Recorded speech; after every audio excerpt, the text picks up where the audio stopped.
দুরূদ শরীফ পড়লে মুসলমান কষ্ট হয় মনে হয়। রাসূলুল্লাহর উপরে একবার কোন ব্যক্তি যদি একবার দুরূদ পড়ে গো, 10টা আমলনামা তার আমলনামায় লেখা হয়। জোরে বলেন মারহাবা। কয়টা? জোরে বলেন কয়টা? রাসূলের উপরে যদি কোনো ব্যক্তি একবার দুরূদ পড়ে 10টা গুনাহ আল্লাহ মাফ করে দেয়। জোরে বলা যাবে না সুবহানাল্লাহ। রাসূলুল্লাহর উপরে যদি কোনো ব্যক্তি একবার দুরূদ পড়ে গো, রব্বে কারীম খুশি হইয়া 10টা পুরস্কার দিবে ইয়াউমাল কিয়ামতের ময়দানে। নবীর উপরে দুরূদ পড়লে খুশি হয় আমার আল্লাহ, নবীর উপরে দুরূদ পড়লে খুশি হয় ফেরেশতারা, নবীর উপরে দুরূদ পড়লে খুশি হয় মুসলমান, নবী নিজেই খুশি হয়। এই যে কাজ করলে আমি আপনাদের কাছে জানতে চাই, এরা মুসলমান নবীর দুরূদ পড়লে আল্লাহ খুশি হয়। বর্তমান যুগের কিছু আলেম বেদার হয়। আমি আপনাদের কাছে জানতে চাই, আল্লাহরে খুশি করবেন না আলেমরে খুশি করবেন? তাও দেখি আজকে রে বাবা কোন দিক থেকে কোন দিকে আলোচনা যায়। আমাকে বলছে যে একটু কারবালার ওয়াজ করবেন। ওদিকে যাওয়ার আগে আপনাদের একটু গুরুত্বপূর্ণ কয়েকটা কথা বলে যায়। যে কাজ করলে নবী খুশি হয় সেই কাজ করলে আমি মাওলানা বেজার হই। আমারে বেজার করবেন না, নবীরে বেজার করবেন। কথা কই না, এ কোরি লাগাইলাম এ মুসলমান, যে কাজ করলে মুসলমান নবী নিজে খুশি হয়, বর্তমান যুগের কিছু আলেমরা বেজার হয়। আমি আপনাদের কাছে জানতে চাই, নবীরে খুশি করবেন না আলেমরে খুশি করবেন? আরো জোরে বলেন। নবীরে খুশি করতে হবে। আলেম বেজার হইলে ভালো লাগে না, চলে যাও, চাকরির দরকার নাই, ইমামতি ছেড়ে দাও, মৌলবীগিরি ছেড়ে দাও, দরকার নাই তোমার। কিন্তু তোমার কারণে আমার নবীরে কষ্ট দিতে পারি না। দুরূদ পড়ে নবীরে খুশি করতে চাই কি চাই না? এখন যদি বলে হুজুর এই দুরূদ তো নাই, কোন দুরূদ নাই? ও আলেমরা, একটা যারা তাবলীগ জামাত করেন, তাবলীগের ভাইয়েরা, একখানা কিতাব আছে মুসলমান কিতাবের নাম হলো ফাযায়েলেদ দুরূদ। শুধু দুরূদের ফজিলত নিয়ে একটা কিতাব লেখছে। জোরে বলেন ঠিক কি না? কিতাবের নাম কি? কতক্ষণ নাম? ফাযায়েলেদ দুরূদ। এবার কওমি অঙ্গনের যারা আলেম আছেন গো, কওমি জামাতের বাবারা যারা দেওবন্দ থেকে ফারেক হয়েছেন, দেওবন্দের কিতাব ফতোয়ায়ে দেওবন্দ, লেখক হচ্ছে মুফতি শফিক আহমেদের লেখা ফতোয়ায়ে দেওবন্দের 2য় খণ্ড 24 নম্বর পৃষ্ঠা। এই কিতাবের মধ্যে বয়ান করে, যাদের কাছে কিতাব আছে লিখে নেন বাবা। রাসূলের উপরে জীবনে দুরূদ একবার পড়া ফরজ, একাধিকবার পড়া সুন্নাত। যতবার পড়বেন মুস্তাহাব আমল। জোরে জোরে চিল্লায়া বলা যাবে না সুবহানাল্লাহ। রাসূলের উপরে আহলে সুন্নাত ওয়াল জামাতের আকীদা হলো ওই নবীর উপরে দুরূদ পড়া এটা মুস্তাহাব আমল। জোরে বলা যাবে না সুবহানাল্লাহ। আর একটু জোরে বলেন। এখন মুসলমান আবার বলতে পারেন আল্লাহ কইনা নিচিন্নাল্লাহ, আমি আল্লাহ ইউসাল্লুনা, আমি পড়েছি আলেন নবী আমার নবীর উপরে। ইয়া আইয়ুহান নাস বলে না, নাস বললে মানুষ বুঝাইতো।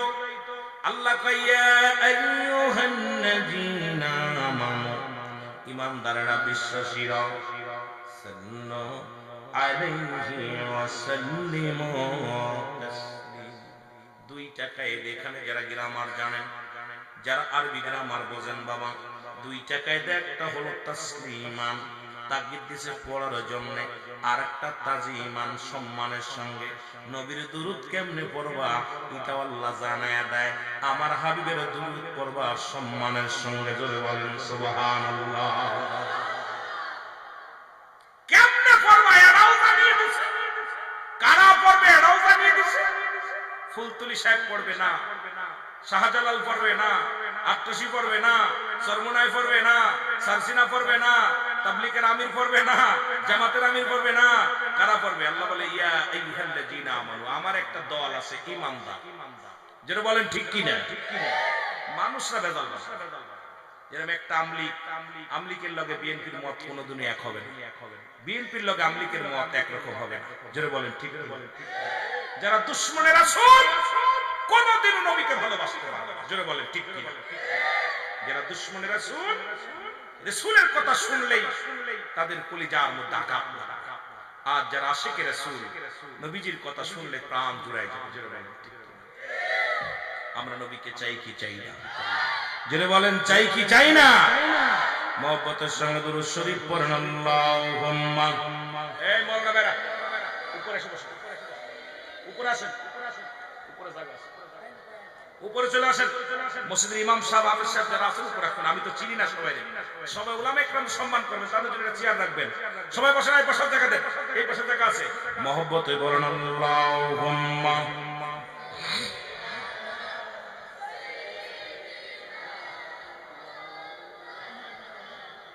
এই মুসলমান, ফাজাইলে দুরূদের মধ্যে আমি গত সপ্তাহে একটা জিনিস দেখে আমি আশ্চর্য হয়ে গেলাম, আমি খুব অবাক হয়ে গেলাম।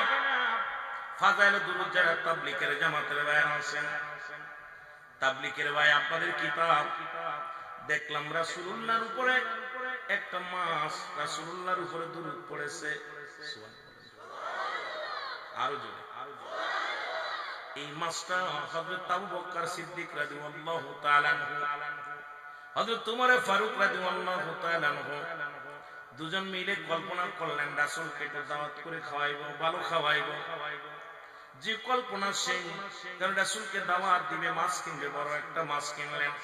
বাজারে যে মাছটা কিনলেন, এই মাছটারে আমি আশ্চর্য হয়ে গেলাম। ওনাদের কিতাবের মধ্যে দেখি রাসূলের দুরূদ, এইটা দুরূদের ফজিলত বিষয়, দুরূদের ফজিলত বিষয় দেখতে যে আমি চিন্তা করলাম, আজকে অনেক তাবলীগের ভাইরা দুরূদ শরীফ পড়লেই কষ্ট পায়, অথচ তাদের কিতাবের ফজিলত বর্ণনা করতে যায় কি বলে?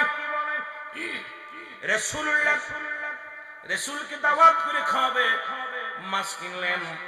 এই মাছটা বাড়িতে ওই মাছ কুটলেন, কুটিয়া সুন্দর করে ধুইলেন, ধুইয়া পাতিলের মধ্যে দিয়া যখন তেলের মধ্যে দিয়ে মাছটা ভাজতে গেলেন, মাছটা ভাজা হয় না।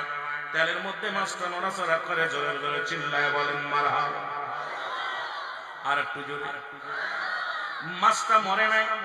এবার মুসলমান, এই হাকিকতটা যা রাসূলকে জানানো হলো, ইয়া রাসূলুল্লাহ, ইয়া হাবিবাল্লাহ, আপনার জন্য একটা মাছ আনা হলো।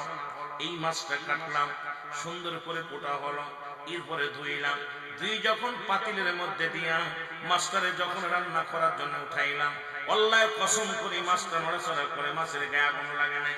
ইয়া রাসূলুল্লাহ, ইয়া হাবিবাল্লাহ, এর হাকিকতটা মাছটা কি জিন না মাছটা কোন দাউদন হতে পারে? আমার নবীজি একটু নীরব থাকলেন।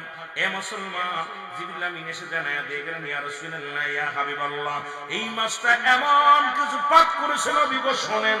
এই মাছটা যখন নাবিকেরা নৌকা নিয়ে যখন এই নৌকা নিয়ে যখন পানির মধ্যে যাইতেছিল, ওই নাবিকেরা দুরূদ শরীফ পড়েছিল, রাসূলের উপরে দুরূদ শরীফ পড়েছিল। ওই মাছটা তখন ওই দুরূদ শরীফ শুনেছিল, শোনার ওই দুরূদ শরীফ মাছও পাঠ করেছে। পৃথিবীর আগুন তো দূরের কথা, জাহান্নামের আগুন আল্লাহ তাআলা মাফ করে দিয়েছে। জোরে বলা যাবে না সুবহানাল্লাহ?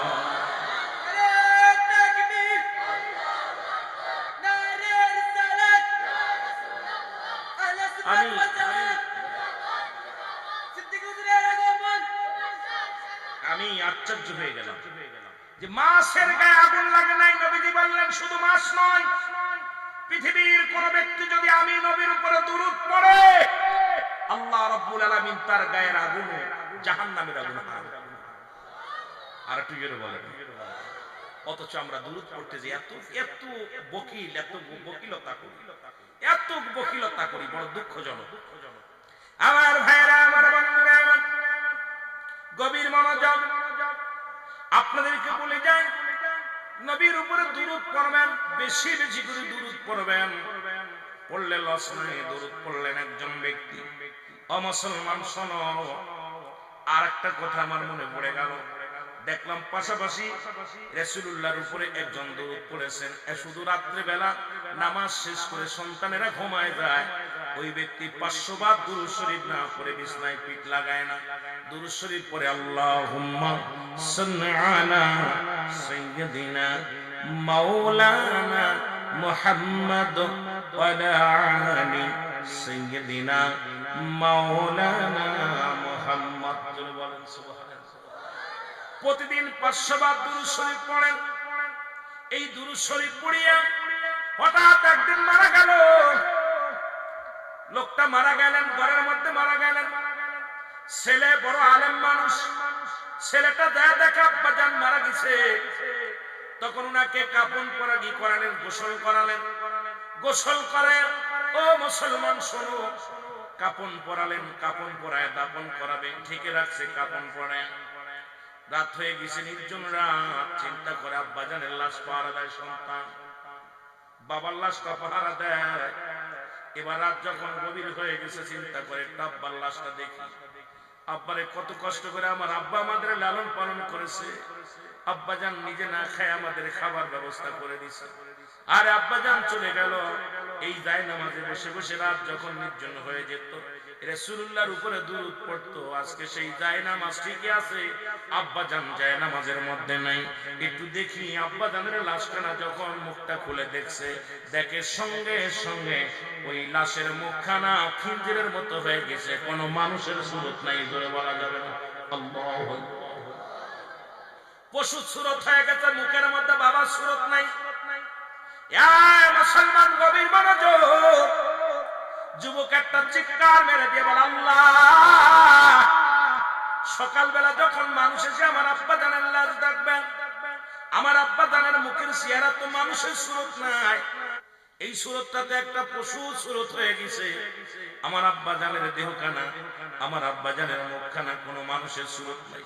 এটা যদি মানুষ সকালবেলা দেখে, আমি কেমনে মুখ দেখাবো, মানুষের কি বলবো? আল্লাহ, এমন হলো কেন? এই মুখটা দিয়ে তো আমার নবী দুরূদ পড়তো, সেই মুখের অবস্থা এমন হলো কেন? উনি এই কাঁদতে কাঁদতে বেহুশে জমিনের মধ্যে শুয়ে পড়ে রইলেন। রাসূলুল্লাহ, রাসূল করিম সাল্লাল্লাহু আলাইহি ওয়াসাল্লাম ঘরের মধ্যে প্রবেশ করেছে। জোরে জোরে চিল্লায় বলা যাবে না আল্লাহু আকবার। রাসূল আকরাম সাল্লাল্লাহু আলাইহি ওয়াসাল্লাম ডাক দিয়ে উনি স্বপ্নের মধ্যে দেখে, ওই বেহুশে পড়ে রয়েছে জমিনের মধ্যে, স্বপ্নের মধ্যে দেখেন একজন মুরব্বী, দাড়িওয়ালা, টুপিওয়ালা, পাঞ্জাবিওয়ালা একজন মুরব্বী মানুষ ঘরের মধ্যে ঢুকলেন। আব্বাজান উনি স্বপ্নের মধ্যে দেখতে লাগলেন। আব্বাজানের কাপড়ের কাপড় খুললেন, খুলিয়া হাত বুলাইয়া দিলেন। বুলাইয়া দিয়ে যখন যাইতেছিলেন, যুবক ডাকতে বলে, কে গো আপনি? আমার আব্বাজানের মুখটা খুললেন, আমার আব্বাজানের তো মানুষের সুরত নাই, আমার আব্বাজানের তো মুখটা হয়ে গেছে মানুষ নাই, পশুর মতো হয়ে গেছে, আপনি কে? আমার আব্বাজানের মুখটা খুললেন। স্পষ্ট আওয়াজ শুনতে পাইলেন, যুবক আর কান্দিস না, আরে আজে মুখ দিয়ে আমি নবীর দুরূদ পড়েছে, সেই মুখটা পশুর মতো হয়ে গেছে, আর আমি নবীর রওজা পাকে থাকতে পারি নাই, আমি তোমার ঘরের মধ্যে আগমন করেছি, আমি হাত বুলাইয়া দিলাম, রব্বে কারীম তোমার বাবার মুখের চেহারা আরো লাবণ্য বানায় দিছে, জোরে বলা যাবে না সুবহানাল্লাহ। যুবকটা স্বপ্নে দেখে এবং ঘুম ভেঙে গেল, দৌড়ে তাড়াতাড়ি উঠিয়া বাবার মুখটা খুললেন। বাবার মুখটা খুলে দেখেন, সে চেহারার মধ্যে এত নূর চমকাচ্ছে, পশুর চেহারা নাই, এত সুন্দর ঝলক, এত সুন্দর নূরের চেহারা তার মুখের মধ্যে হয়ে গেছে। আমার বাবারা, আমার বন্ধুরা, আমার যুবক একটা চিৎকার দিয়ে বলে, মদিনাওয়ালা গো, ও মদিনাওয়ালা, আপনার প্রেমের মালা আমার আব্বাজান গলায় পড়ার কারণে আজকে আপনি মদিনা থেকে আমার ঘরের মধ্যে ছুটে আসেন। আপনার হাতের ছোঁয়া পাইয়া বাবার মুখের চেহারার মধ্যে নূরের ঝলক মারা শুরু করেছে। আমি আজ থেকেও আমার আব্বা যে আমলখানা করতো, আজ থেকে আমিও আপনার উপরে দুরূদ শরীফ না পড়ে বিছনায় পিঠ লাগাবো না। ওদিন থেকে যুবক শুরু করলো রাসূলুল্লাহর উপরে বেশি বেশি দুরূদ পড়া শুরু করছে। জোরে বলেন সুবহানাল্লাহ। আর একটু জোরে জোরে চিল্লায় বলো আল্লাহু আকবার। সেই দুরূদ পড়তে গেলে আমাদের কষ্ট হয়, সেই দুরূদ পড়তে গেলে কষ্ট হয়। এ মুসলমান, নবীকে ভালোবাসেন, প্রাণের চাইতে বেশি ভালোবাসেন, কারণ নবী লাগবে কবরে, নবী লাগবে মিজানে, নবী লাগবে ফুলসিরাতে, নবী লাগবে ইয়াউমুল কিয়ামতের ময়দানে। নবী বলেন, আমি দুনিয়ার মধ্যে আগমন করেছি হায়াতি খায়রুল লাকুম, আমার হায়াতের জিন্দেগিটা আমার উম্মতের জন্য কল্যাণ স্বরূপ। জোরে বলা যাবে না মারহাবা। নবীজি আপনার আমার জন্য নয়। গতকালকে দেখলাম আমাদের দেশের আলেমরা ওয়াজ করতে করতে কাউবয় খাও, সবচেয়ে কষ্ট পাই না। আমার নবীকে যখন আপনি এই শব্দটা ব্যবহার করেন, নবী বড় কষ্ট পায়। এ মুসলমান, কিন্তু আমার নবী যে বাদশারও বাদশা ছিল এটা কি আপনার জানা নাই? নবীজি যে জুব্বাটা গায়ে দিছে তৎকালীন জামানায় ৪২,০০০ দিরহাম, যেন কোন পৃথিবীর কোন রাজা বাদশা পড়তে পারে নাই। আবার কয় গরিব ছিল, নবীজির বড় লোক বানাইছে খাদিজার লগে বিয়ে দিয়ে। আরে নবী হলো বাদশার বাদশাইটা আপনারা ভুলে গেছেন। নবী শুধু পৃথিবীর বাদশা নয়, দু জাহানের বাদশা, রাহমাতাল লিল আলামিন। জোরে বলেন মারহাবা। এ মুসলমান, নবী বলেন হায়াতি খায়রুল লাকুম, আমার হায়াতের জিন্দেগিটা আমার উম্মতের জন্য কল্যাণ স্বরূপ। ওলামা ইকরাম যারা আছেন তাদের কান্ডা লাগায় শুনেন, কারণ নবীজি বলেছেন এই উম্মতিরা শুনে নাও, কারণ এই পৃথিবীর মধ্যে আমি নবী আগমন করলাম, আমার উম্মতের সঙ্গে কথাবার্তা বলতে পেরেছি, উম্মতের সঙ্গে চলাফেরা করেছি, উম্মতিরা যেমনি ঘর সংসার করে আমিও নবী করেছি, তোমরা উম্মতিরা যেমনি জীবন যাপন করে আমিও নবী এমনি করেছি। এখন আমার দেশের অনেক আলেমরা চিন্তা করে নবীও মানুষ আমরাও মানুষ, নবীরা হলো গুনাহ থেকে মুক্ত, আমরা গুনাহে যুক্ত, নবীরা হলো মাসুমের মাসুম, আমরা হলাম গুনাহ আমার কামানো। জোরে বলেন ঠিক কিনা? আমার ভাইরা, বন্ধুরা আমার, বড় আশ্চর্যজনক, নবীও মানুষ আমরাও মানুষ। কথা বলেন, ওই যে নবী বলছে আমি তোমাদের মতো মানুষ, আমার কাছে ওহী আসে, তোমাদের কাছে আসে। এখন এই বুকার দলের আমি কেমনে বুঝাইব?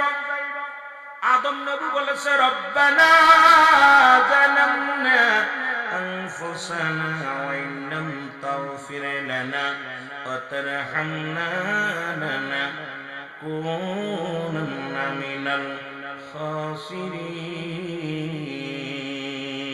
জোরে বলেন মারহাবা।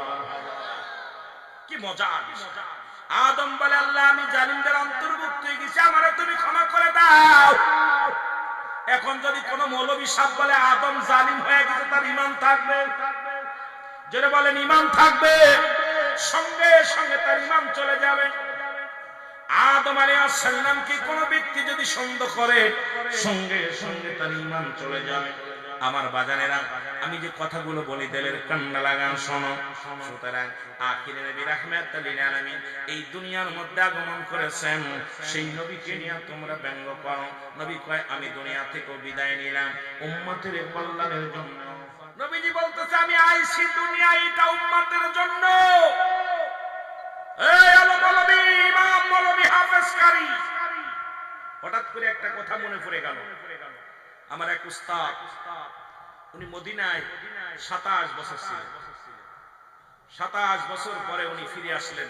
আমার উস্তাদ থাকা পর আমরা তখন ওনার কাছে লেখাপড়া করছি, কথা বুঝিনা, আসা পরে উনি বললেন এই যে একটা কথা আপনি দেখেন, একটা রুমাল দেখলাম কেবলমাত্র একটা ছেলের মাথায়।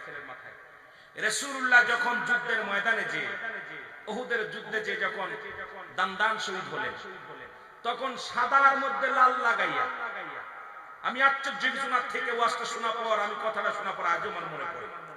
একদিন আমি ওই রুমাল ব্যবহার করতেছিলাম, আমার বলল রুহুল আমিন এই রুমালটা ব্যবহার করবেন।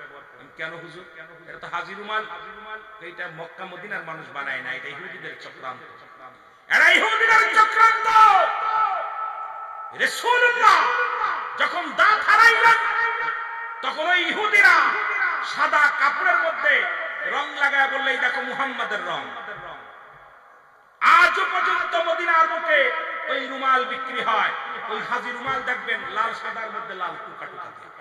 কোন আমার বাবারা কোন সুন্নিরা এগুলো পড়ে না, আমি দেখছি সুন্নিরা কোন সুন্নি রুমাল।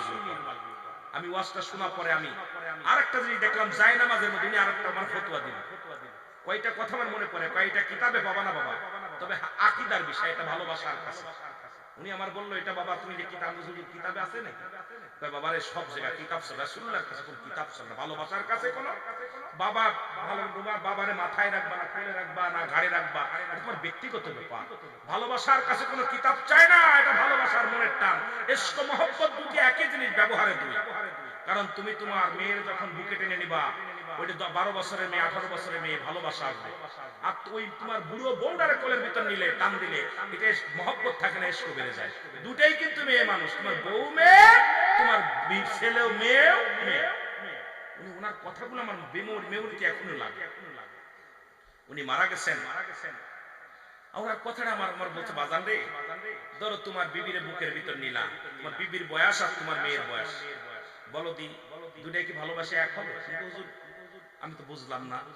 শোনো, যখন তোমার বিবিরে ধরবা তখন আসবে ইশক, আর যখন তোমার মেয়েরে ধরবা তখন আসবে মহব্বত। সুবহানাল্লাহ বলেন না? বুঝাইতেছে আমার রুহুল আমিন। কত হাজী মদিনায় যায় রাসূলুল্লাহর সঙ্গে বেঈমানি করে, রাসূলের সঙ্গে গাদ্দারি করে, এটা ভালোবাসার কাছে।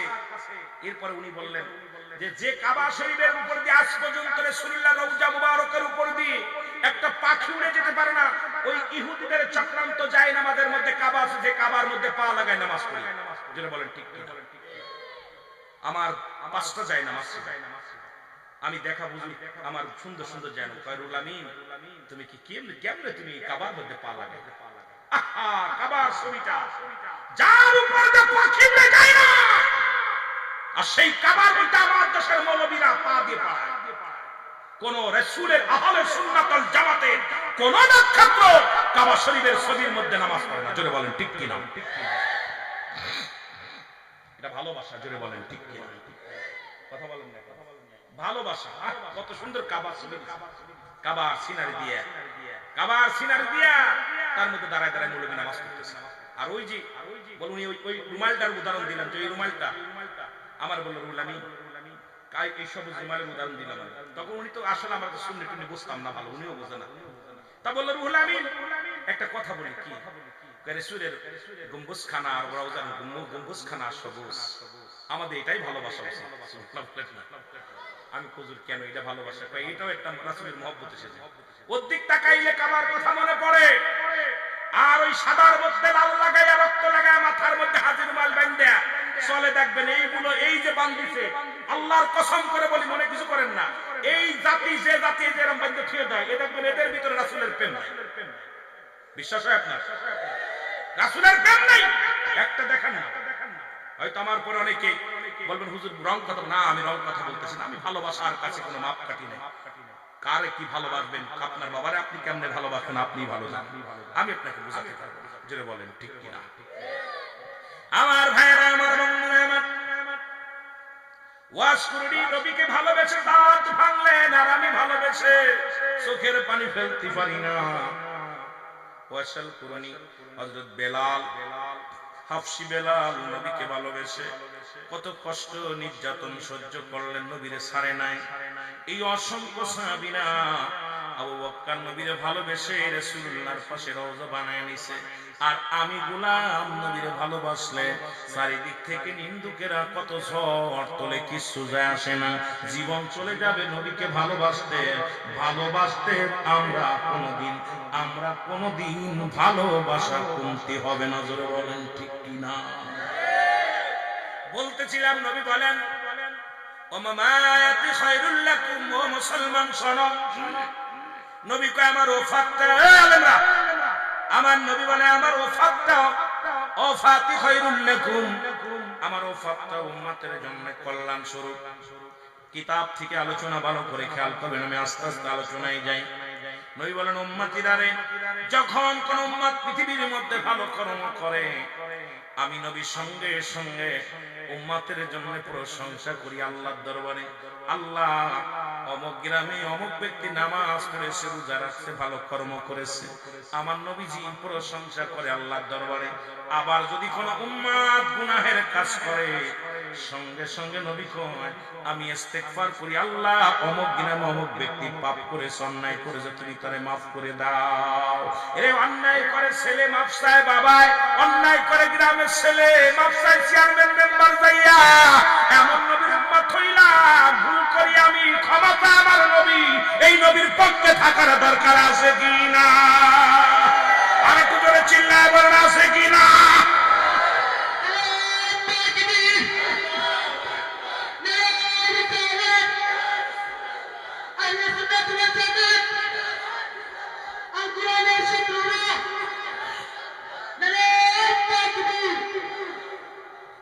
বুঝলে তাহিরি ভাইয়ের একটা কথা, বুঝলে বুঝপাতা, না বুঝলে তেজপাতা।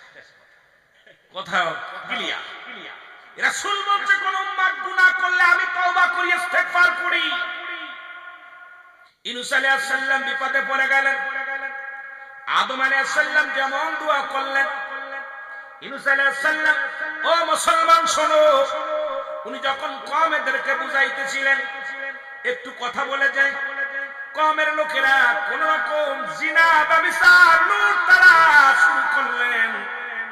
ইউনূস আলাইহিস সালাম ডাক দিয়ে বলে, ভাইরা পাপ ছেড়ে দাও, এই পাপের রাজ্য ছেড়ে দাও, না হয় আল্লাহ রাব্বুল আলামিন গজব দান করবে, গজব দিবে তোমাদের উপরে। এখন প্রতিদিন ইউনূস আলাইহিস সালামের কাছে দলে দলে নেতারা আসে, ইউনূস কবে গজব আসবে বলে দাও, তোমার আল্লাহ কবে গজব দিবে। ইউনূস আলাইহিস সালাম বলে, কবে দিবে? দিবে আল্লাহ গজব, পাপ ছেড়ে দাও। কয় এত পাপ করি তাও তো আমাদের গজব দেয় না, কবে দেবে বলো? তুমি মিথ্যাবাদী না তোমার আল্লাহ মিথ্যাবাদী? নাউজুবিল্লাহ। কারণ আমাদের পাপ করতেছি মনে করছি এই যে কোরআন শরীফ দেখতে টেনে টেনে ছিঁড়তেছে, পা দিয়ে লাফাইতেছে, আমরা মনে করি ওদের হয় না। কাবা শরীফ যখন আব্রাহা বাদশা আক্রমণ করেছিল, ওয়াজ মনে রাখবেন কোন দিক থেকে কোনে যাব, অনেক লম্বা আলোচনা হয়ে যাবে। আব্রাহা বাদশা প্রথম কি বানলেন? ঘোড়া বাঁধলেন, দেখে ঘোড়া মরে নাই। এরপরে গাদা বানলেন, দেখে গাদাও মরে নাই। এরপরে হাতি বানলেন, কয় হাতিও মরে নাই। চিন্তা করছে কাবা শরীফ বাংলে কোনো পশু হবে না। এবার আব্রাহা বাদশা কাবার উপরে আক্রমণ করলেন। কারণ একটাই হলো, যখন চিন্তা করছে যদি কাবার ভিতরে আক্রমণ করি মানুষ মারা যাবে, রাসূল বলছেন শরীয়তের কিবলা হলো কাবা, এই কাবার সাথে যদি বেয়াদবি করি হয়তো মৃত্যুবরণ করব। আমার আলেম ওলামা আছে বাবারা, এই জন্য প্রথম বানলেন গরু নিয়ে বা কি নিয়ে বা একটা ঘোড়া নিয়ে বেঁধে রাখলেন কাবার মধ্যে, দেখি ঘোড়াটা মরে না কি। যদি না মরে তাহলে কাবার কোনো শক্তি নাই, কাবার কোনো শক্তি নাই। পরের দিন বানলেন গাদা নিয়ে, দেখি গাদা মরে না, দেখে গাদাও মরে নাই। চিন্তা করে আল্লাহর কোনো শক্তি নাই, কাবারও কোনো শক্তি নাই। জোরে বলো নাউজুবিল্লাহ, আর একটু জোরে বলো নাউজুবিল্লাহ। পরে কাবারে যখন আক্রমণ করলেন, কাবারে যখন ভাঙতে চাইলেন, আল্লাহ বলে, আলাম তারা, আপনি কি দেখেন নাই? এই আলেমরা, সূরা ফিল আপনারা পড়ছেন না? আল্লাহ বলে, আলাম তারা, আপনি কি দেখেন নাই? নবী তো তখনও দুনিয়া আসে নাই। নবীজি আসার 26 দিন আগে, নবী শরীয়তে আসার আগে 26 দিন আগে কাবার উপরে আক্রমণ করলেন আব্রাহা বাদশা। হাতি সম্মানিয়া যখন আক্রমণ করলেন, একটা ইট খসাইতে পারে না, একটা মুসলমান ওয়ালের একটা ইট খসাইতে পারে নাই। আমার আল্লাহ ডাক দিয়ে কয়, হাবিবিরা আপনি কি দেখছেন ওই হাতি বাহিনী, হস্তি বাহিনীকে কেমনে আমি শেষ করে দিয়েছিলাম? চিন্তা করার বিষয়। এই আলেমরা কয়, নবী এটা জানেন, আমার আল্লাহ জানি না। হাবিব আলাম তারা, আপনি কি দেখেন নাই? নবী তো তখন আসেন নাই। এই একটা আয়াতের তাফসীর করেন না, এই একটা আয়াতের ব্যাখ্যা করেন, এই একটা আয়াতের সান্নজুল দেখেন, এই একটা আয়াতের প্রেক্ষাপট দেখেন, সব বলে যাবে। আল্লাহ বলতেছেন, হাবিব আপনি দেখছেন না? কোন দিন নবী তখন আইছে? এই কথা কন না কেন? যখন আব্রাহা বাদশা আক্রমণ করেছিল আপনাদের কাবা শরীফে, আপনার আমার কাবায়, আল্লাহর কসম নবীজি তখনও আসেন নাই। আমার জ্ঞানী মানুষ আছে, আইছে নবী, আইছে নবী তখনও আসে নাই। কোন জায়গা আছে 26 দিন আগে, কোন 25 দিন আগে, কেউ বলছে 20 দিন আগে। নবীজি আসার 26 দিন আগে আব্রাহা বাদশা আক্রমণ করলো কাবার ভিতরে। আর আল্লাহ বলতেছেন, এর কত পরে কোরআন নাযিল হয়েছে। আল্লাহ বলতে, আলাম তারা, আপনি কি দেখেন নাই? বলেন যে নবী কি তখন দেখছেন? কথা কন না, কত বড় একটা মারফেস। এখানে কিন্তু বিশাল একটা হাকিকত রয়েছে। আল্লাহ জানাচ্ছে, হাবিব আপনি দেখছেন নি? দেখছেন না? কি করছিলাম? নবী তখন মারপেটে যখন আক্রমণ করে, তাই ইহা দ্বারা প্রমাণ হয় নবী ছিল, আছে, থাকবে। যারা বলেন ঠিক কিনা, আরো যারা বলেন ঠিক কিনা। এই নবীর সাথে যারা গাদ্দাবি করে তাদের পক্ষে আমরা নাই। যারা বলেন ঠিক কিনা, তাদের সঙ্গে আমরা নাই। বড় কষ্ট হয়, বড় কষ্ট হয়। মার পেটে জন্ম নিয়ে চাষিরে ভালোবাসে, ঠিক কিনা? আজকে সেই রাসূলের দুশমনি করে। আমার ভাইরা, আমার বন্ধুরা, অনেক লম্বা আলোচনা, কথাগুলো বলতে গেলে ইউনূস আলাইহিস সালামের কওমের লোকেরা এসে ডাকতে বলে, ইউনূস কবে কবে গজব আসবে আমারে বলো, আমাদের বলো। ইউনূস আলাইহিস সালাম ডাকতে বলে, আল্লাহ কবে গজব দিবে আমারে জানায় দাও। আল্লাহ জানায় না। ইউনূস আলাইহিস সালাম বলতেও পারে না। লোকজনের সবাই ডাকবে, সবাই এসে বলে, ইউনূস তোর আল্লাহ কবে কিয়ামত দিবে, কবে কবে গজব দিবে। ইউনূস আলাইহিস সালাম রাগে ক্ষোভে আল্লাহ কবে বিপদ দিবে দাও, যেহেতু বললেন আমি রওনা দিলাম, আমি আর এই রাজ্যের মধ্যে থাকব না,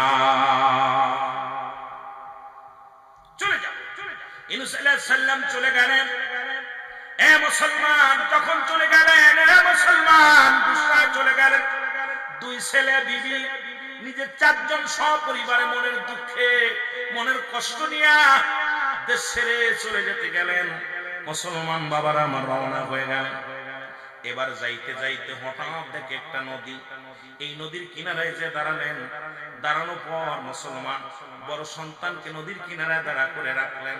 দাঁড়া করে বিবির হাত ধরে ছোট সন্তান তার ঘাড়ের পরে নিয়ে যখন রওনা দিছে, নদী পার হয়ে যাচ্ছিল, হঠাৎ করে কোথা থেকে একটা ঢেউ, বিশাল একটা ঢেউ তুফান আসলেন নদীর মধ্যে। বিবি হাত থেকে ছুটে চলে গেল, ঘাড়ের ছেলেটাও ছুটে চলে গেল। পিছনে তাকায় দেখে বড় ছেলেটারে বাঘে ধরে নিয়ে গেছে। বাঘ আসিয়া বন্তি বই থেকে একটা বাঘ এসে গাড্ডা ধরে নিয়ে চলে গেছে। ইউনূস আলাইহিস সালাম এবারে যখন একাকার হয়ে গেলেন, দেখে ছেলে মেয়ে কেউ পাশে নাই, উনি নদী পার হয়ে চলে গেল। জোরে জোরে চিল্লায় বল আল্লাহু আকবার। একটু বুঝাইয়া দিয়ে যায়, যেহেতু আমার কথা এদিকে না, তবুও যেহেতু আলোচনা হঠাৎ করে চলে গেছে এদিকে, একটু যুবকদের বলে যায়, খেয়াল করবেন বাবারা আমার। ইউনূস আলাইহিস সালাম এবার বসে থাকলেন, ক্লান্ত খোদা অবস্থায় আছে। দেখে যে একটা লঞ্চ, এই লঞ্চের ভিতরে মাঝি মাল্লা সব আছে। এইবার উঠলেন, লাফ দিয়ে উঠলেন। ওঠা পর এবার নৌকার মধ্যে যখন ওই লঞ্চ বা নৌকার ভিতরে উঠলেন, ওঠা পর বিশাল তুফান শুরু হয়ে গেল। চারিদিক থেকে আবার তুফান শুরু হয়ে গেল। এবার মাঝি ডাকতে বলে, তোমাদের মধ্যে কে রবে তোমার মালিকরে ফাঁকি দিয়া মালিকরে না জানে চলে আইছো, তোমরা বলো। অনেক গোলাম আছে এর মধ্যে, নিশ্চিত তার মালিকরে ঠকাইছো, মালিকের অনুমতি ছাড়াইছো। কে মালিকের অনুমতি ছাড়াই লঞ্চের মধ্যে আসো বলো। ইউনূস আলাইহিস সালাম ডাকতে বলে, ভাই কেউ আছে না, আমি ইউনূস, আমি এসেছি, বড় মুরব্বী মানুষ, দাড়িওয়ালা টুপিওয়ালা। যখন বলতে কেউ তার মালিকরে ফাঁকি দেয় না, মালিকের অনুমতি ছাড়া আসে নাই, একমাত্র আমি আমার মালিকের অনুমতি ছাড়া আসছি। আমারে তোমরা ফেলে দাও, নদীর মধ্যে ফেলে দাও। যাদের লোকজন দেখে এই লোকটারে ফেলবো কেমনে, এই লোকটা এত ভদ্র মানুষ, দাড়িওয়ালা টুপিওয়ালা, এত সুন্দর নূরের চেহারা, এই লোকটা বারবার বলতে শুনি মালিকের ফাঁকি দিচ্ছে, এই লোকটা ফাঁকি দিতে পারে না, এই লোকটা কোনোদিন ফাঁকি দিতে পারে না, এই লোকটা নিশ্চিন্ত একজন আল্লাহওয়ালা। এবার কি করলেন ইউনূস আলাইহিস সালাম? একবার নয়, দুবার নয়, তিনবার বললেন আমাকে তোমরা ফেলে দাও। তখন জাহাজের লোকেরা লটারি করলেন, যেহেতু বারবার বলতেছেন দেখা যাক লটারি করা হোক। এবার লটারিতে একবার নয়, দুবার নয়, তিনবার হযরত ইউনূস আলাইহিস সালামের নাম উঠলেন। কয়বার উঠলেন? তিনবার উঠলেন ইউনূস আলাইহিস সালামের নাম। এই নামটা দেখে জাহাজের নাবিক বললেন, এখন যেহেতু নামটা উঠছে, ইউনূস আলাইহিস সালামকে ফেলে দাও পানির মধ্যে। জোরে বলো আল্লাহু আকবার। এ মুসলমান, কত কষ্ট আল্লাহর নবীরা করেছে, সাহাবীরা করেছে, তাবেঈরা করেছে, আল্লাহর ওলিগণ করেছে। আজকে ফুলতুলি মাসলাদের মুরিদ হয়েছো, এই মাসলাদের মুরিদ হয়েছো, আশিক তোমরা শোনিও কম কষ্ট করে না। এশিয়া মহাদেশের মধ্যে কোরআন তেলাওয়াতের জন্য এই সহি শুদ্ধ তেলাওয়াতে কোরআন কারীম লেখা মুসলমান এশিয়া মহাদেশের মধ্যে বিখ্যাত হয়েছে, যিনি তিলে তিলে এই পর্যন্ত গেছে। জোরে বলেন ঠিক কিনা? আমার ভাইরা, আমার বন্ধুরা, আমার গভীর মনোযোগ। এবার ইউনূস আলাইহিস সালামকে যখন পানির মধ্যে ফেলে দিলেন, ফেলার সঙ্গে সঙ্গে একটা মাছ এসে হযরত ইউনূস আলাইহিস সালামকে খেয়ে ফেললেন। কোন কোন কিতাবের মধ্যে আছে ওই মাছটাকে আর একটা মাছে খেয়ে ফেললেন। বিশাল বড় মাছ আসলেন, আর মাছের পেটে যাইয়া ইউনূস আলাইহিস সালাম পড়েন, লা ইলাহা ইল্লা আনতা সুবহানাকা ইন্নী কুনতু মিনাজ জালিমিন।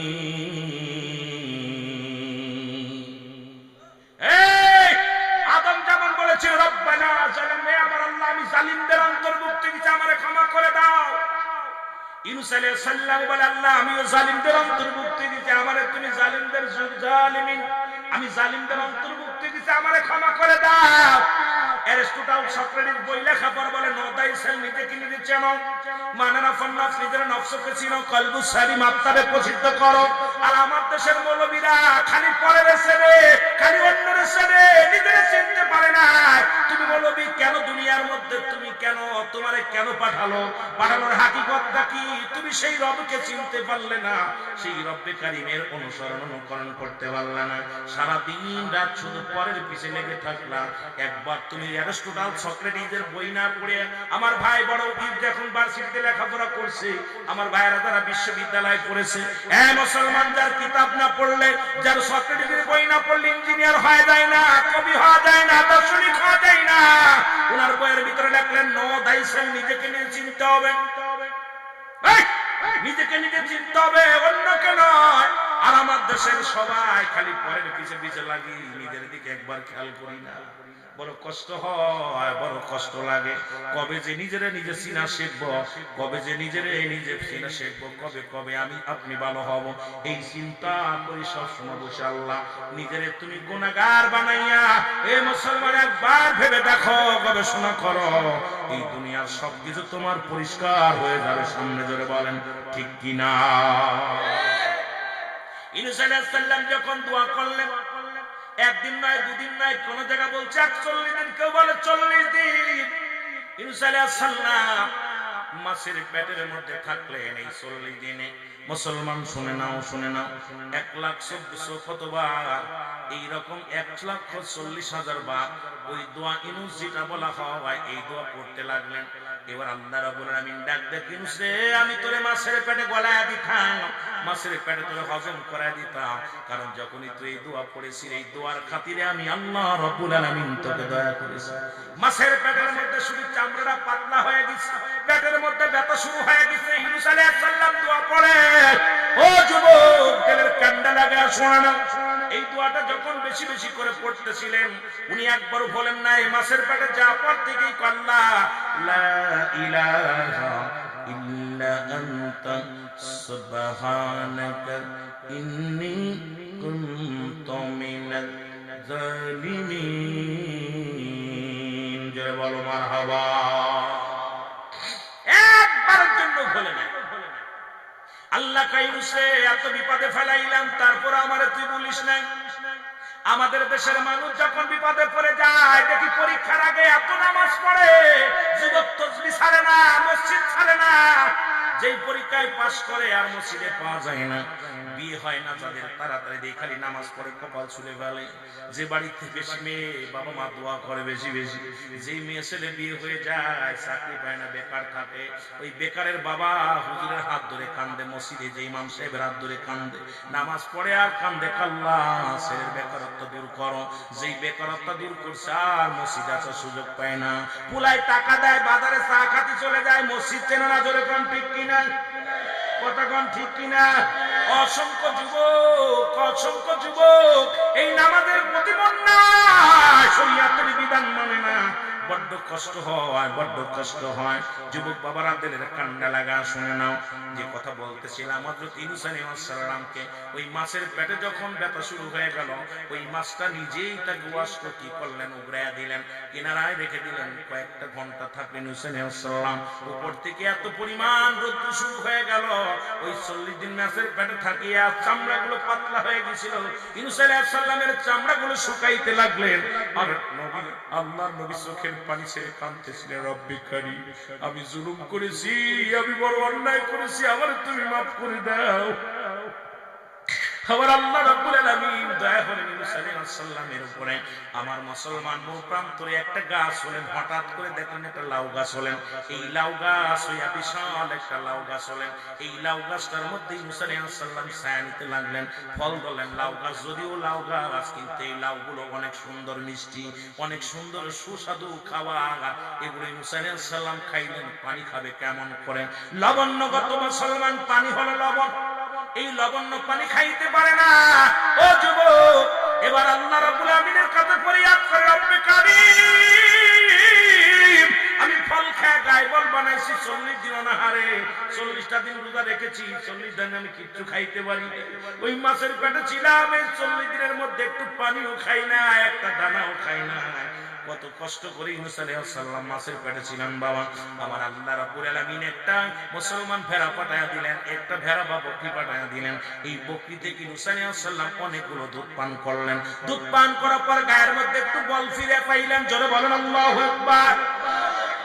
এবার উনি বল ফিরে পাইলেন, বল ফিরে পাওয়ার পর ও মুসলমান উনি এবার দেখেন অনেক মানুষ এলাকার মধ্যে আস্তে আস্তে উঠলেন, উঠিয়া নদী পার হয়ে পরে চলে গেলেন।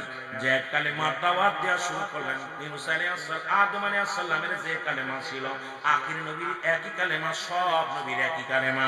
কারণ এখন যদি বলতেন হুজুর কেন এক কালেমা, হ্যাঁ শুনে নেন সবারই এক কালেমা।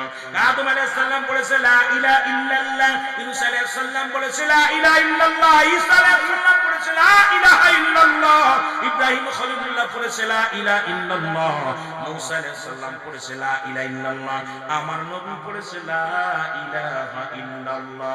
নাই কোন ইলাহ, সব নবী বলছে কোন মাবুদ নাই এক আল্লাহ ছাড়া। আল্লাহু আল্লাহু আহাদ আল্লাহুস সামাদ লাম ইয়ালিদ ওয়া লাম ইউলাদ ওয়া লাম ইয়াকুল লাহু কুফুয়ান আহাদ। জোরে জোরে চিল্লায় বলা যাবে না আল্লাহু আকবার। আল্লাহ কয়, আল্লাহ ডাকবে কয়, হাবিব আমি আল্লাহ এক। এখন আপনাদের ভিতরে বেজাল বাঁধতে পারে, এখন বেজাল সারাতে পারি না। বলতে পারেন হুজুর সব নবীর কালেমা কেমনে এক হয়? সবাই বলেছে আদম নবী বলছে আল্লাহ এক। কে বলেছে? আল্লাহ বলেছে আদম বাদম বলে লা ইলাহা নাই কোন ইলাহা ইল্লাল্লাহ এক আল্লাহ ছাড়া। আদম শফিউল্লাহ, আমি আদম আলাইহিস সালাম আল্লাহর পয়গম্বর, ইব্রাহিম খলিলুল্লাহ, ঈসা রূহুল্লাহ, মূসা কালিমুল্লাহ, আর আমার নবী কইছে মুহাম্মাদুর রাসূলুল্লাহ। ক্লিয়ার? কথা বলেন ক্লিয়ার? সবারই কিন্তু একই কালেমা ছিল, ঠিক কি না? ঠিক কি না? সবাই বলছে আল্লাহ এক। আদম কি কইছে আল্লাহ 4-5 জন, কথা কই না রে, ইব্রাহিম কইছে 4-5 জন, মূসা কইছে 4-5 জন, আপনি কইছেন কয়জন? এখন আপনারাও 3-4 জন বলেন, কারণ যখন দেবতার কাছে ছুটে যান তখন দ্বিতীয় খোদা হয়ে যায়। যখন আপনি মন্দিরে ছুটে যান আপনাদের দ্বিতীয় খোদা হয়ে যায়। যখন আপনি চন্দ্র পূজা করেন দ্বিতীয় খোদা বানায়। আল্লাহ কয় হাবিবে জানা দাও আমি আল্লাহ এক। পৃথিবীর মধ্যে কাউরে জন্ম দিই নাই, কারো থেকে জন্ম নিই নাই। এই আসমান জমিনের মধ্যে আমার সমতুল্য, আমার সমকক্ষ আর কেউ নাই। সুতরাং পূজা করতে হবে কার? একমাত্র আমার আল্লাহ। ইয়্যাকা না'বুদু ওয়া ইয়্যাকা নাস্তাঈন। ঠিক কিনা? আরো জোরে বলো আল্লাহু আকবার। আল্লাহ কয় শোনো তাই নয়, কারণ সারা পৃথিবী আমার মুকাফেক্কি, আমি কারণ মুকাফেক্কি নয়। আল্লাহ কারণ মুকাফেক্কি আসেনি, জোরে বলেন আসেনি। আপনাদের এলাকার মুকাফেক্কি কোন মৌলবীর মুকাফেক্কি আল্লাহ, কারণ মুকাফেক্কি নয়। সারা পৃথিবী তার দিকে তাকায় আছে, সারা মাখলুকাত সব মাখলুকাত তার দিকে তাকায় আছে। আল্লাহ রাব্বুল আলামিন রহমতের চাদর দিয়ে আমাকে হেফাজত যদি না করত আমি আপনি সবাই শেষ হয়ে যাইতাম। জোরে বলেন ঠিক কিনা? এই সব নবীর একই কালেমা, কিন্তু বলেছিল আমি আল্লাহর পার ঠিকানা। আমার নবী বলেছে আল্লাহ ছাড়া কোনো মাবুদ নাই, আর আল্লাহকে পার একমাত্র ঠিকানা আমি নবী রাহমাতাল লিল আলামিন। কত সুন্দর সব নবী বলেছে আমাকে আল্লাহ পাঠাইছে তাকে চিনার জন্য। তোমরা আসো, আমি না, আমি আল্লাহর প্রেরিত রাসূল বা বান্দা। আমি শুধু উপদেশ দিতেছি ভালো। আজকে ওয়াজ হবে, ওয়াজে উপদেশ দেব, ভালো উপদেশ, মন্দ কোন উপদেশ চলবে না। নবীগণ উপদেশ দিচ্ছে আসো আল্লাহকে চিনো। জোরে বলেন ঠিক কিনা? আর আল্লাহ চিনার মাধ্যম আমি, আল্লাহ চিনার মাধ্যম কে? নবীগণ। জোরে বলেন ঠিক কিনা? নবীগণ আল্লাহ চিনার মাধ্যম হলো নবী। এ মুসলমান, ইউনূস আলাইহিস সালাম যখন চলে গেলেন কালেমার দাওয়াত দেওয়া শুরু করলেন, হঠাৎ করে বিশাল একটা মজলিস হলো। মজলিস ইউনূস আলাইহিস সালাম ওয়াজ করতেছেন। ওয়াজ করার পর মুসলমান শোনো, ইউনূস আলাইহিস সালামের ছোট ছেলে ওরম সামনে, ইউনূস আলাইহিস সালামের ছেলেটা সামনে দাঁড়ায় আছে। ইউনূস আলাইহিস সালাম ওয়াজ করতেছে, বাবা সন্তানের মুখোমুখি হয়ে গেছে, কিন্তু সন্তান তো ছোট, হারিয়ে গিয়েছিল। ইউনূস আলাইহিস সালাম জানে মারা গেছে। এবার ছেলেকে দেখে ইউনূস আলাইহিস সালাম চিনে ফেলেছে, ইউনূস আলাইহিস সালামও চিনেছে। এবার ওই সব লোকজনে বলে ভাই এই সন্তানটা কার? ইউনূস আলাইহিস সালাম বলে ছেলেটা কার? ইউনূস সাল্লাল্লাহু আলাইহি সাল্লামের সামনে আনা হলো, ছেলেটাকে বলেনি, বলে বাবা তোমার বাবার নাম কি? বলে আমার বাবার নাম, আমার বাবা একজন নবী, তিনিও ইব্রাহিম, তিনি হলেন হযরত ইউনূস আলাইহিস সালাম। যারা বলেন মারহাবা। কয় তোমার মা কোথায়? কয় মা আছে, আমি আমার আম্মা জান দুজনেই বেঁচে আছি আব্বা জান, আমি আপনার কলিজার টুকরা সন্তান, বড় সন্তান। এই বড় সন্তান, ছোট সন্তান, কলিজার টুকরা ছোট সন্তান। ইউনূস আলাইহিস সালাম বিবিকে পাইলেন, বিবিকেও পাইলেন, ছোট সন্তানকেও পাইলেন, পাপার সবার নিয়ে এ মুসলমান বিবিকে পায়া ডাক দেব, রব্বি কারীম তুমি সব ফিরা দিছো, আমি আমার ভুলের কারণে, আমার অন্যায়ের কারণে আমার বিবির বাচ্চা তুমি আল্লাহ, আমার বিবির বাচ্চাগুলো তুমি নিয়ে গেছিলা, আবার তুমি ফিরাইয়া দিলাও, আমার বড় ছেলেটা বাগে নিয়ে গেছে। ও মুসলমান শুনে নাও, শুনে নাও। এমন সময় দুজন জেলে আসলেন, উনি ডাকতে বলেন ভাই, ইউনূস আলাইহিস সালামকে ডাকতে বলেন আল্লাহর পয়গম্বর, আসসালামু আলাইকুম, আল্লাহর নবী পয়গম্বর, শুনে নেন, শুনে নেন। বলে কি? কয় ছেলেটা আপনার পরিচয় দিছে, আপনি নাকি তার বাবা। কয় কি বলছে? কয় বাবা। বলে তুমি কেমনে বাঁচলা? বড় ছেলেকে পেয়ে গেলেন। মুসলমান বড় লম্বা আলোচনা, এই জিনিস সংক্ষিপ্ত করতে হবে, কারণ সময় আমি আপনাদেরকে বেশি দিতে পারবো না। এবার বড় ছেলে বলে আব্বা জান আমি আপনার কলিজার টুকরা সন্তান। এবার বলে আপনারা কেমনে পাইলেন? একটা বাগে ধরে নিয়ে যাচ্ছিল, আমরা তখন মাছ ধরে নিয়ে নদী থেকে যাইতেছিলাম, যখন দাবড় দিয়েছি বাঘটাকে, বাঘ ওকে ফেলে থুয়ে চলে গেছে, এরপরে আমরা লালন পালন করি। এবার সন্তান, দুই সন্তানকে ফিরে পেলেন, বিবিকে ফিরে পেলেন। ইউনূস আলাইহিস সালাম বলে আমি আর এই রাজ্যে নয়, ওই মানুষের, আমি ওই মানুষের অত্যাচার, মানুষের কষ্ট দেয়, এদের এই নির্যাতনে আমি চলে আসছি দেশ ছেড়ে। আর নয়, আর নয়, আমি যাব আমার দেশে, আমি কালেমার দাওয়াত দিব, ইসলামের দাওয়াত দিব। জোরে জোরে চিল্লায় বলেন মারহাবা। আর একটু জোরে বলেন আল্লাহু আকবার।